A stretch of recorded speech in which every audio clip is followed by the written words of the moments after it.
وبركاته. الحمد لله رب العالمين، والصلاة والسلام على سيد الأنبياء والمرسلين وعلى آله وأصحابه أجمعين ومن تبعهم بإحسان إلى يوم الدين. أما بعد،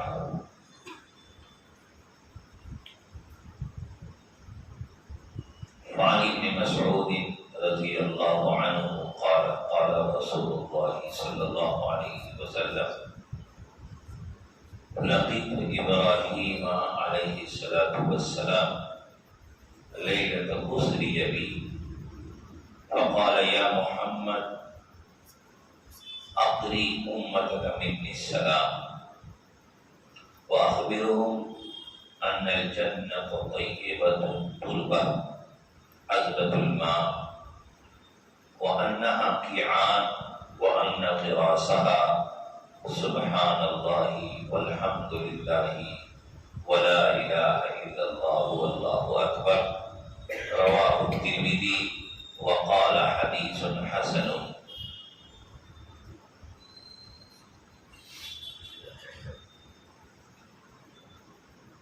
محترم حضرات، ہماری زندگی میں عبادات کی تعداد حقیقت کے اعتبار سے بہت کم ہے،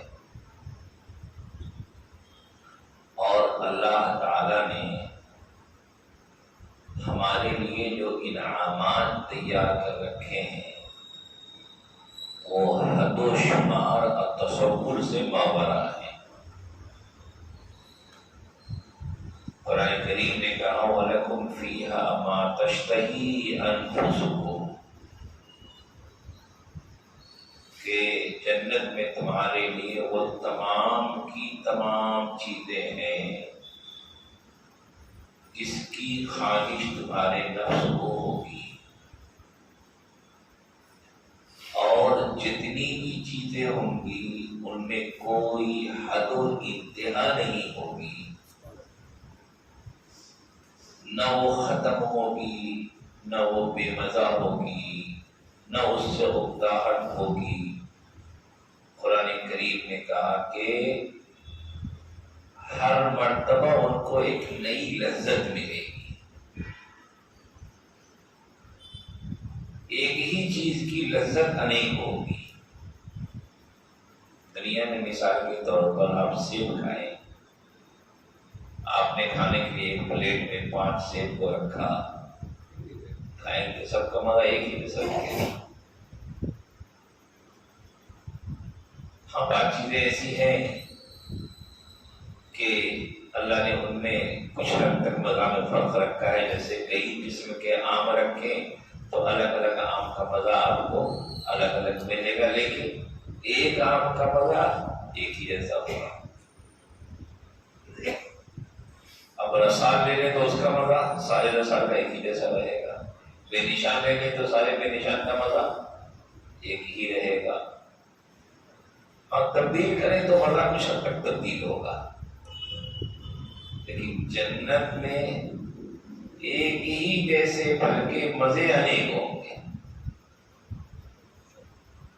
اس سے انسان کو اکتاہٹ نہیں ہوگی۔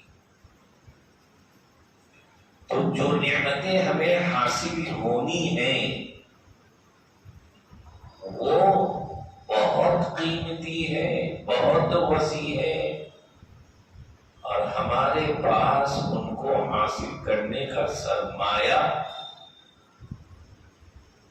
بہت محدود ہے۔ کتنی عبادت کریں گے، نمازیں پڑھیں گے تو کتنی نمازیں پڑھیں گے، اتنی نہ جتنی آپ کی زندگی ہے۔ اگر بالغ ہونے کے بعد سے نماز شروع کر دیے تو بہت زیادہ نماز پڑھیں گے تو 60 سال 70 سال کی عمر ہوگی، 80 سال 90 سال کی عمر ہوگی، مسلسل پڑھتے رہیں گے تو زندگی کا بڑا حصہ تو یوں ہی گزر گیا ہے۔ لیکن آپ کو ان عبادات کا انعام اپنی قبر میں، اپنی حشر میں اور قبر و حشر کے بعد جنت میں تو ایک طویل مدت، جس مدت کی کوئی انتہا نہیں، حاصل کرنی ہے۔ تو اللہ تعالیٰ نے ایک فضل فرمایا، اسے مارکیٹ میں آپ لے کے جائیں، بہت پیسے والے ہیں آپ، مثال کے طور پر کوئی ملینر بھی ہوگا، وہ کہیں دور نہیں، اپنی حیدرآباد کی مارکیٹ میں اگر پوری دولت لے کے چلا جائے تو کیا وہ دولت بچا کے واپس آ پائے گا؟ ملینر کی بھی ایک دن میں پوری دولت ختم ہو سکتی ہے مارکیٹ میں، یہ خرید لیا، وہ خرید لیا، اتنے کلو سونا خرید لیا، اتنے کلو چاڑی خرید لیا، فلاں قیمتی گاڑی خرید لیا، یہ کر لیا، وہ کر لیا، ایک دن میں ختم ہو جائے گی۔ اب بتائیے کہ آخرت کی اتنی عظیم نعمتیں حاصل کرنے کے لیے ہمارے پاس کیا سرمایہ ہے؟ وہ سرمایہ سچی بات تو یہ ہے کہ ہم جمع کر ہی نہیں سکتے، اس لیے آخرت کی تمام نعمتیں ہمیں حاصل ہوں گی ہمارے عمل کی بنیاد پر نہیں، بلکہ اللہ کے فضل سے حاصل ہوں گی، کیونکہ ہمارے پر اتنا ذخیرہ ہی نہیں ہے، اتنا سرمایہ ہی نہیں ہے۔ اسی لیے ایک شخص بنی اسرائیل کا، جس کے بارے میں کہا جاتا ہے کہ اس نے پوری زندگی اپنی زہد و عبادت میں گزاری ہے، پوری زندگی زہد عبادت میں گزاری، اللہ اسے کہیں گے کہ جنت میں اسے میرے فضل سے داخل کر دو، اس کو جنت میں میرے فضل سے داخل کر دو، تو وہ کہے گا یا اللہ نہیں، میرے عمل کی وجہ سے مجھے جنت میں بھیجیے، تو اگر نہیں میرے فضل سے جنت میں چلے جاؤ، پھر وہ کہے گا یا اللہ میرے عمل کی وجہ سے مجھے جنت میں بھیجیے، اللہ کہے گا ٹھیک ہے رکو،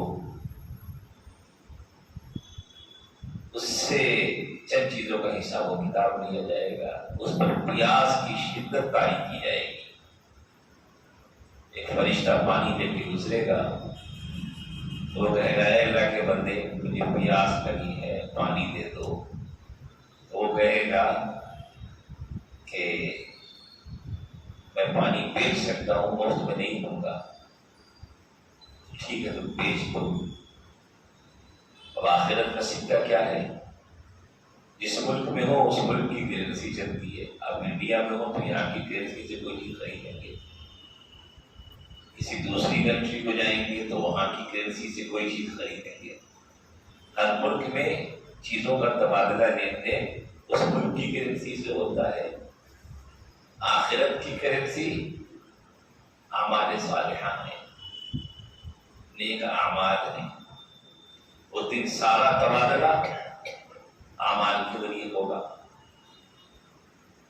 وہاں دنیا کی یہ کرنسیاں نہیں چلیں گی، ہاں ان کرنسیوں کے ذریعے جو نیک اعمال کیے ہیں، صدقات کیے ہیں، خیرات کیے ہیں، وہ چیزیں وہاں کام آئیں گی۔ وہ بولے گا کہ ٹھیک ہے میں اسے فروخت کروں گا، آپ کتنے میں فروخت کرو گے؟ تو فرشتے کا مطالبہ ہوگا کہ تمہاری زندگی کا آدھا عمل چاہیے، تمہاری زندگی کا آدھا عمل چاہیے۔ وہ پیاس کی شدت کے مارے اپنی زندگی کا آدھا عمل دے کر کے وہ ایک گلاس یا ایک گھونٹ پانی لینے کے لیے تیار ہو جائے گا اور لے لے گا۔ اب اللہ اس سے کہیں گے کہ ہاں تم کو جنت میں جانا ہے اپنے عمل کی بدولت، تمہاری زندگی کے اعمال کی خود تمہاری نظر میں یہ قیمت ہے کہ تم نے ایک گلاس کے بدلے پیاس کو بجھانے کے لیے تم نے خود اپنی مرضی سے آدھی زندگی کا عمل تم نے دے دیا ہے، یہ خود تمہارے عمل کی قیمت تمہاری نظر میں ہے۔ اب میرے انعامات کا بھی بدلہ دو، میں نے تمہارے لیے انار کا درخت اگایا تھا جس سے تم پھل کھاتے تھے اور میری عبادت میں مصروف رہتے تھے، اس کا بدلہ دو۔ میں نے تم کو فلاں قوت سے نوازا، اس کا بدلہ دو۔ فلاں ماحول سازگار کیا، اس کا بدلہ دو۔ بھئی انسان نیکیاں بھی کرتا ہے تو اللہ کی فضل سے ہی کر پاتا ہے، کیونکہ نیکی کرنے کا ماحول، توفیق، قوت، اسباب، یہ سارا رب کریم ہی فراہم کرنے والے ہیں۔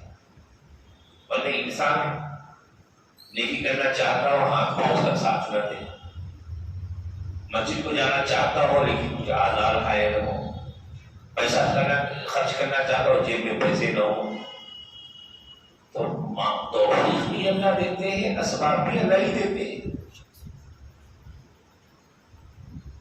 ورنہ بذات خود ہمارا کچھ بھی نہیں ہے۔ دنیا میں بہت سے لوگ آپ کو ملیں گے جن کے پاس ہاتھ پاؤں قوت ساری سب کچھ موجود ہے، لیکن وہ مسجدوں میں آپ کو نہیں دکھ رہے ہیں۔ بہت سے لوگ مسجدوں کو آنا چاہتے ہیں، آ نہیں پا رہے ہیں۔ بہت سے لوگ فلاں نیکیاں کرنا چاہتے ہیں لیکن ان کی صحت اس کے مطابق نہیں ہے۔ بہت سے لوگ بعض مالی نیکیاں کرنا چاہتے ہیں لیکن ان کا جیب اس کی اجازت نہیں دیتا۔ دنیا میں ہر طرح کے لوگ ہیں۔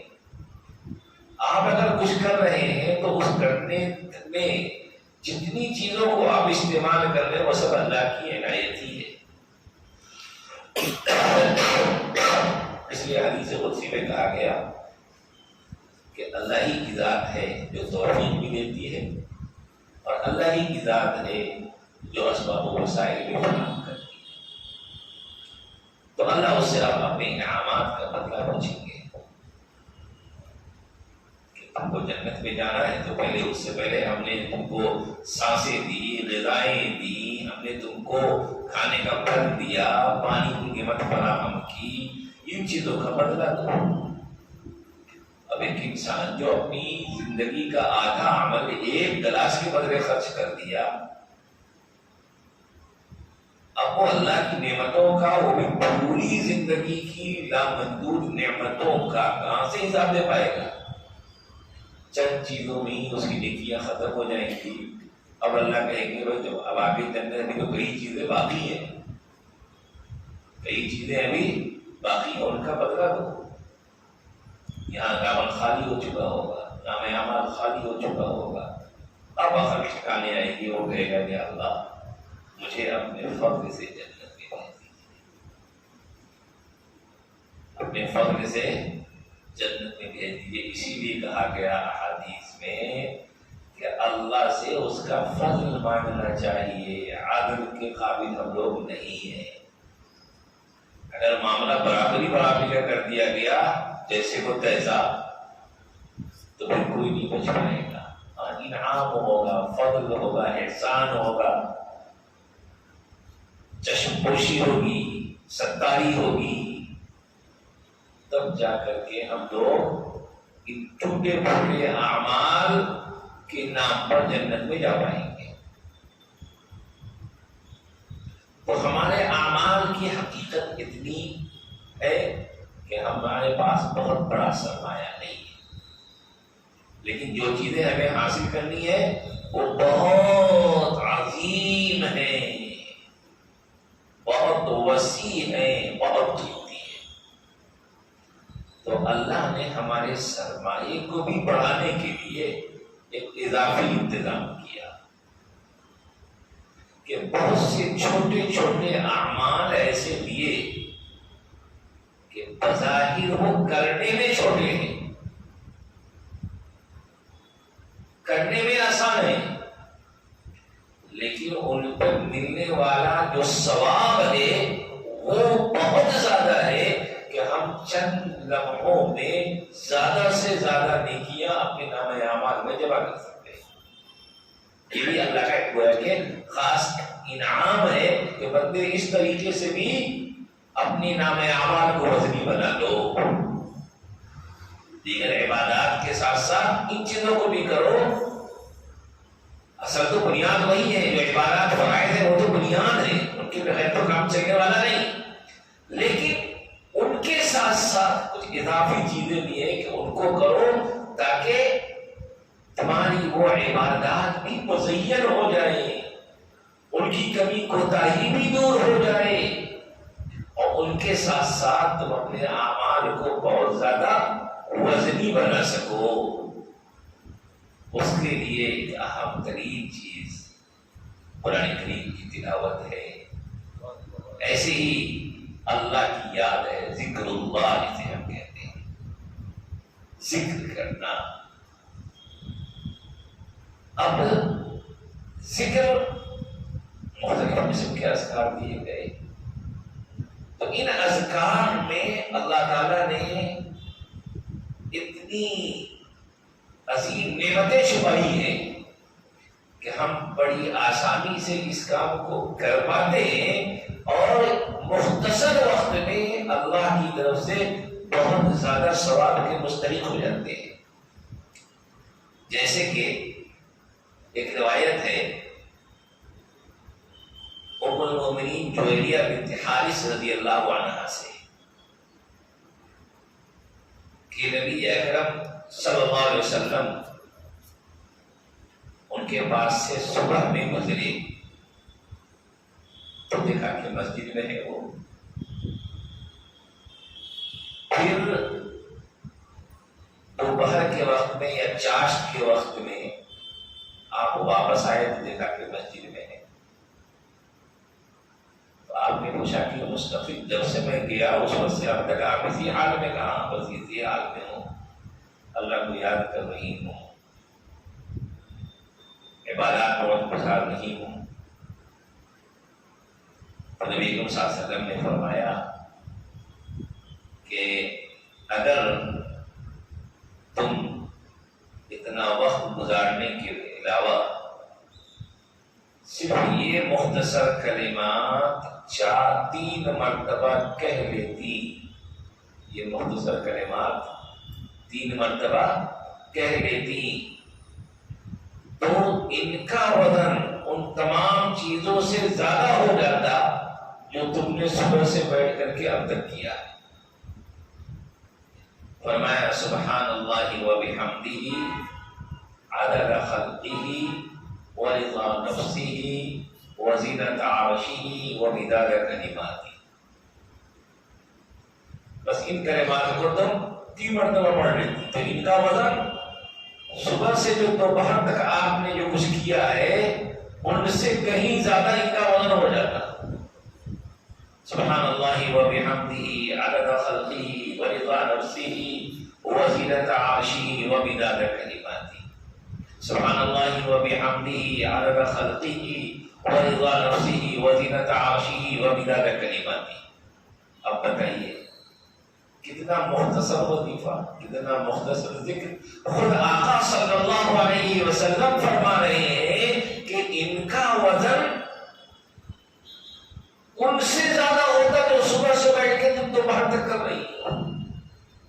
یہ اللہ کا انعام نہیں تو اور کیا ہے کہ ان مختصر کلمات کو ہماری زبان سے ادا کرنے پر، جس میں ہمیں کوئی محنت نہیں لگ رہی، کوئی مشقت نہیں لگ رہی ہے، بس ایک توفیق الہی ہوئی، ہم نے ان کلمات کو 3 مرتبہ زبان سے کہہ دیا، اللہ نے انعامات کی بارش کر دی، ہمارے خزانے کو بھر دیا۔ بتائیے کتنا اللہ کا انعام ہے یہ۔ اس کے علاوہ بھی کئی اذکار و وظائف ہیں، تو ذکر وہ عظیم چیز ہے کہ جس کے ذریعے مختصر محنت کے ساتھ، کم محنت میں ہم اپنے نام اعمال میں بہت زیادہ نیکیاں مختصر وقت میں جمع کر سکتے ہیں۔ اس لیے ہم سب کو عبادات کے اہتمام کے ساتھ ساتھ فرائض کی صحیح ادائیگی کے ساتھ ساتھ جو اذکار سکھائے گئے ہیں صبح و شام کے اوقات میں ان کو اختیار کرنے، اپنانے اور اپنی زندگی کا معمول بنانے کی ضرورت ہے، کیونکہ اس سے ہم بہت زیادہ ثواب کے مستحق ہو جاتے ہیں۔ اندازہ لگائیے کہ یہ جو روایت میں نے آپ کے سامنے پڑھی اس میں ایک واقعہ بیان کیا گیا ہے اور ایک فضیلت بیان کی گئی ہے۔ عبداللہ ابن مسعود رضی اللہ عنہ فرماتے ہیں کہ رسول اللہ صلی اللہ علیہ وسلم نے فرمایا کہ میری ملاقات اسراء کی رات میں یعنی شب معراج کے موقع پہ حضرت ابراہیم علیہ السلام سے ہوئی ہے۔ آپ کو معلوم ہے کہ اس شب میں تمام انبیاء کرام، خاص طور پہ جلیل القدر اولاد انبیاء کرام سے رسول اللہ صلی اللہ علیہ وسلم کی ملاقات ہوئی تھی، اور مسجد اقصیٰ میں تمام انبیاء کی آپ نے امامت بھی فرمائی تھی، آپ نے امامت کی تھی۔ پھر اس کے علاوہ الگ الگ آسمانوں پہ الگ الگ انبیاء کرام سے ملاقات ہوئی، گفتگو ہوئی۔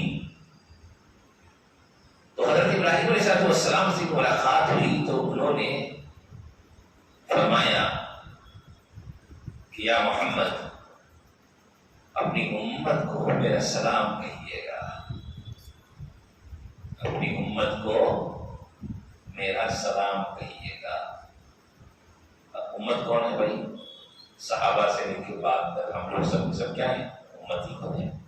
تو گویا کہ ابراہیم علیہ السلام نے ہم سب کو سلام بھیجا ہے۔ اب سلام کا جواب دینا کہ دینا ہے، تو کیا جواب دیجیے گا؟ علی نبینا وعلی ابراہیم السلام۔ کیا بول دیجیے گا مرتبہ؟ علی نبینا وعلی ابراہیم السلام۔ یہ سلام کا جواب ہو گیا، سلام پہنچ بھی گیا، سلام کا جواب بھی ہو گیا۔ پھر کہیے گا وَأَخْبِرْهُمْ، اور اپنی امت کو ایک بات بتائیے گا کہ جنت کی مٹی بہت اچھی ہے،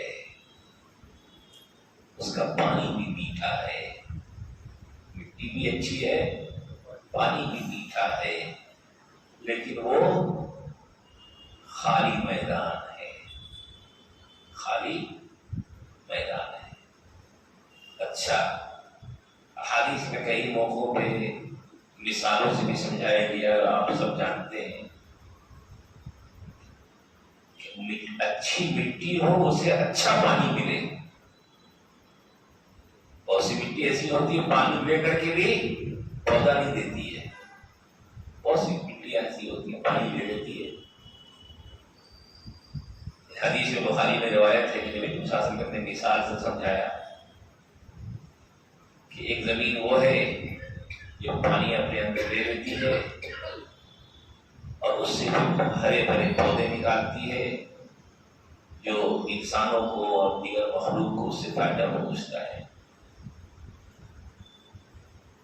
ایک زمین وہ ہے جو پانی کو لے کر کے جمع کر لیتی ہے، کچھ ہرے پودے تو نہیں نکلتی لیکن پانی کو محفوظ رکھتی ہے، جیسے کہ تالاب وغیرہ ہوتے ہیں، اس سے بھی لوگوں کو فائدہ پہنچتا ہے۔ ایک مٹی وہ ہوتی ہے زمین کہ پانی کو لیتی ہے، بہا دیتی ہے، ریٹرن کچھ نہیں دیتی ہے۔ اس میں آپ نے بتایا کہ وہ لوگ جو علم والے ہیں، علم کی باتیں سنتے ہیں، دوسروں تک سناتے ہیں، پھیلاتے ہیں، جو باتیں جانا کسی اور کو بتایا، فرمائیں کہ ان کی مثال اسی زمین کی طرح ہے کہ پانی لے کر کے دوسروں کو فائدہ پہنچانے کا کام کرتے ہیں، پودوں کی شکل میں، ہریالی کی شکل میں، غذاؤں کا انتظام کرتے ہیں۔ خیر، تو مٹی اچھی ہو، پانی اچھا ہو تو پودا اچھا نکلتا ہے۔ تو فرمایا کہ ان کو بتا دیجئے گا، یہ کون کہہ رہے حضرت ابراہیم علیہ السلام، کہ جنت کی مٹی بہت عمدہ ہے، پانی بھی میٹھا ہے، لیکن وہ میدان ہے، وہاں درخت وغیرہ لگے ہوئے نہیں ہیں، درخت لگانے کا کام خود کرنا ہے۔ جن کو چاہیے، جن کو باغ چاہیے، جنت کی باغات چاہیے، تو ان کو اپنے درخت لگانے کا کام خود کرنا ہے۔ فرمایا کہ وَإِنَّ غِرَاسَهَا، اب درخت لگے گا کیسے؟ ہم لوگ وہاں پہنچے نہیں ہیں، اور ہم چاہتے بھی ہیں کہ جانے سے پہلے ہماری جنت ہماری آباد ہو، تاکہ ہمارا بہترین پھلوں سے آباد ہرے بھرے باغ میں ہمارا استقبال کیا جائے۔